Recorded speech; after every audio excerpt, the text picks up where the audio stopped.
মোদির জন্মদিনের শুভেচ্ছায় বিহারে পোস্টার ঘিরে বিতর্ক। পোস্টারে সিংহরূপে নরেন্দ্র মোদী, দুর্গারূপে নরেন্দ্র মোদীর মা, রাহুল গান্ধী সহ বিরোধী নেতাদের। নরেন্দ্র মোদীর পায়ের তলায় অসুর হিসেবে রাহুল গান্ধী, তেজস্বী যাদবের ছবি যাওয়াটাও ততটাই ব্যাড টেস্ট। প্রধানমন্ত্রী নরেন্দ্র মোদীর মাকে অপমান করাটা ভুল হয়েছে, অবশ্যই ভুল হয়েছে। একইভাবে বিরোধীদেরকে অসুর বলে বিজেপি কিন্তু সেই একই ভুল করলো। বিজেপি কিন্তু নিজের পায়ে নিজে কুড়ুল মারলো, একটা পলিটিক্যাল হারাকিরি করে। কিছুদিন আগে আমরা দেখলাম বিহারে রাহুল গান্ধীর সংবর্ধনা যে মঞ্চ ছিল সেখান থেকে নরেন্দ্র মোদীর মাকে নিয়ে একেবারে অশ্রাব্য ভাষায় গালিগালাজ করা হয়েছে, যেটা একেবারে নিন্দনীয়।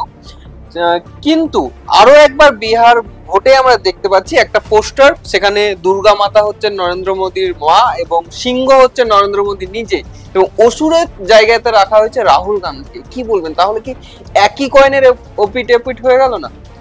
দেখুন, আপনি এবং আমি যেদিন কথা বলছি সেদিন নরেন্দ্র মোদীর জন্মদিন। প্রথমত তিনি তো আমারও প্রধানমন্ত্রী, ভারতবর্ষের প্রধানমন্ত্রী, তার জন্মদিনের শুভেচ্ছা। কিন্তু আজকে এই যে 17ই সেপ্টেম্বর 2025 বা বলা ভালো সেপ্টেম্বর মাসে নরেন্দ্র মোদীকে সিংহ হিসেবে প্রজেক্ট করতে যাওয়াটা বিজেপির জন্য প্রথমত রাজনৈতিক ভুল। আমেরিকার প্রেসিডেন্ট ডোনাল্ড ট্রাম্প নরেন্দ্র মোদীর পিঠে যে ছুরিটা ঢুকিয়ে দিয়েছেন, তারপর নরেন্দ্র মোদীকে যেরকম দৌড়ে দৌড়ে চীনে গিয়ে শি জিনপিং এর সঙ্গে বন্ধুত্ব করতে হয়েছে, তারপর তিনি আর সিংহ টিঙ্গ নন। তিনি ভারতবর্ষের প্রধানমন্ত্রী, এবং যেহেতু তার জন্মদিন উদযাপন হচ্ছে, তার বায়োলজিক্যাল উপায় জন্ম হয়েছে, এই দুটোই নিশ্চিত হয়ে গেছে।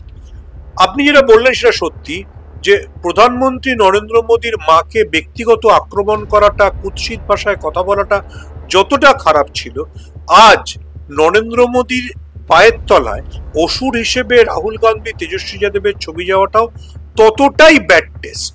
It's a very bad test. এবং এটা করে বিজেপি কিন্তু নিজেদের কবর নিজেরা খুললো। কেন বলছি? তার কারণ হচ্ছে এরপর পশ্চিমবঙ্গে দুর্গাপুজো আসছে। পশ্চিমবঙ্গের কোন কোন দেবী প্রতিমার পায়ের তলায় অসুর হিসেবে কার কার ছবি বা মুখ থাকবে, তার ফ্লাড গেট কিন্তু বিজেপি খুলে দিল। প্রথমত নিজেরা ব্যাড টেস্ট পরিচয় দিল। যে রাজনীতির কথা বিজেপি বলছিল, যে প্রধানমন্ত্রী নরেন্দ্র মোদীর মাকে অপমান করাটা ভুল হয়েছে, অবশ্যই ভুল হয়েছে। একইভাবে বিরোধীদেরকে অসুর বলে বিজেপি কিন্তু সেই একই ভুল করলো এবং ফ্লাড গেট খুলে দিল। এরপর পশ্চিমবঙ্গের দুর্গাপুজোয় এগেন আই রিপিট, কোন কোন জায়গায় অসুর হিসেবে কার মূর্তি দেখা যাবে, কার ছবি দেখা যাবে, তা আমরা জানি না।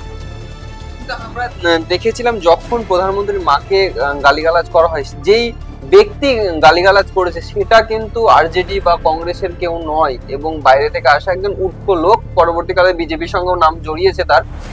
কিন্তু এবার কিন্তু সরাসরি বিজেপির পোস্টারে এরকম। শুধু তাই না, ওই ব্যক্তিকে গ্রেফতারও করা হয়েছিল।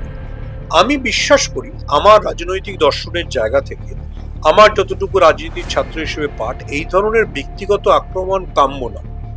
আরো কাম্য নয় যদি সেটা শাসক দলের পক্ষে। শাসক দল যদি বিরোধী নেতাদের অসুর হিসেবে দেখায়, আবার আমি রিপিট করছি, বিহার থেকে নেপালের দূরত্ব খুব বেশি নয়। নেপালে কিছুদিন আগে তথাকথিত শাসক পক্ষদের যেভাবে হেলিকপ্টারে ঝুলে ঝুলে, মার খেতে খেতে, নেপালের অর্থমন্ত্রীকে যেভাবে পার্লামেন্টের ভেতরে ফেলে পেটানো হয়েছে, সেটা দেখে যে কোনো শাসক যেন সংযত থাকে, যে রাজনৈতিক প্রতিপক্ষ তার সঙ্গে যেন ভালো ব্যবহার করে। কেউ জানে না তো কখন মসনদ উল্টে যাবে এবং কখন আপনার জন্য কি ট্রিটমেন্ট দিয়ে আসবে। ফলে আবারও আমি বলছি, বিজেপি কিন্তু রাজনৈতিকভাবে হারাকিরি করলো এবং ফ্লাড গেট খুলে দিল। এটা হতে পারে যে বিহারে যেহেতু নেপালের অনেকটা টেনশন কাজ করছে, নেপালে যেহেতু ওরকম একটা পালাবদল ঘটেছে, এবং নেপালের তরাই অংশে যেহেতু বিহারের মানুষজন, মাদেশিরাই বেশি থাকেন, ফলে হতে পারে যে সেই টেনশনে বিজেপি ভুলটা করে ফেলেছে। কিন্তু আমি বলবো যে নরেন্দ্র মোদীর জন্মদিনের দিন তাকে সিংহ এবং বিরোধী রাজনৈতিক নেতাদের অসুর প্রমাণ করতে গিয়ে বিজেপি কিন্তু নিজের পায়ে নিজে কুড়ুল মারলো, একটা পলিটিক্যাল হারাকিরি করে বসে। Very bad test. আচ্ছা, এতদিন কিন্তু বিজেপি রাহুল গান্ধী বিরোধী দলনেতাকে পাপ্পু হিসাবে একটা প্রচার কিন্তু করেছে, এখন সেটা অসুরে পরিণত হয়েছে। কোথাও গিয়ে কি বিজেপি ভয় খাচ্ছে রাহুল গান্ধীকে? দেখুন, আমি আবারও বলছি যে রাহুল গান্ধী নিজেও বলেছেন, রাহুল গান্ধীকে পাপ্পু বলে প্রচার করতে বিজেপির আইটি সেল যত খরচ করেছে, তা দিয়ে একটা বড় ইন্ডাস্ট্রি হয়ে যেত। বিশ্বকর্মা পুজোর দিনে আলোচনা করছি, সেহেতু ইন্ডাস্ট্রির প্রসঙ্গ আসলো। বিজেপি ভারতবর্ষে কটা ইন্ডাস্ট্রি আনতে পেরেছে সেটা আমরা সবাই জানি। সেই জন্যই তো ডোনাল্ড ট্রাম্পের কাছে এত অনুনয় বিনয় করতে হচ্ছে 50% শুল্ক কমানোর জন্য। তো দেখুন, সে বিশ্বকর্মা পুজোর দিনে যদি এখানে রিপিট রাহুল গান্ধীকে অসুর বলে বিজেপি প্রজেক্ট করতে চায়, তাহলে তো অবশ্যই বিজেপি ভয় পেয়েছে। ওই যে বিজেপির ভয়, যে ভয়ের জন্য বিজেপির মুখপাত্ররা নাকি শুনছি প্যান্ট করতেও ভুলে যাচ্ছেন, সেই ভয়ের কারণেই তো রাহুল গান্ধী আর পাপ্পু না অসুর হয়েছে।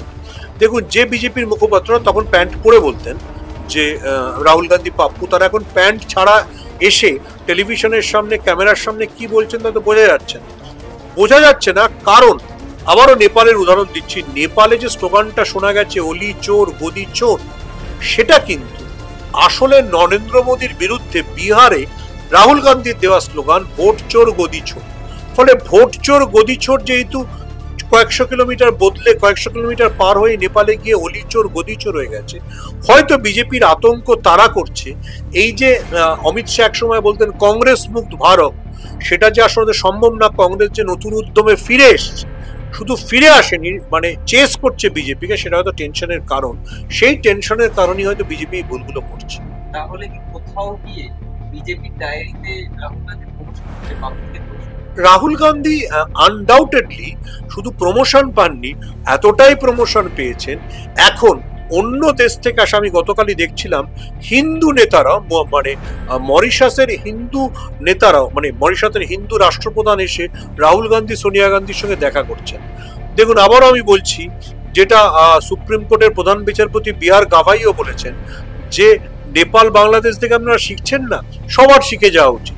যে আজকে মহাপ্রতাপশালী, মহা ক্ষমতাশালী, কাল তাকে তো প্র্যাকটিস করতে হবে হেলিকপ্টারে ঝুলে ঝুলে পালানো। ফলে বিহারের ঘটনার পরিপ্রেক্ষিতে আপনাকে বুঝতে হবে, রাহুল গান্ধীর নম্বর শুধু বাড়েনি, রাহুল গান্ধী বিজেপির মনে ভয় ঢুকিয়ে দিয়েছে।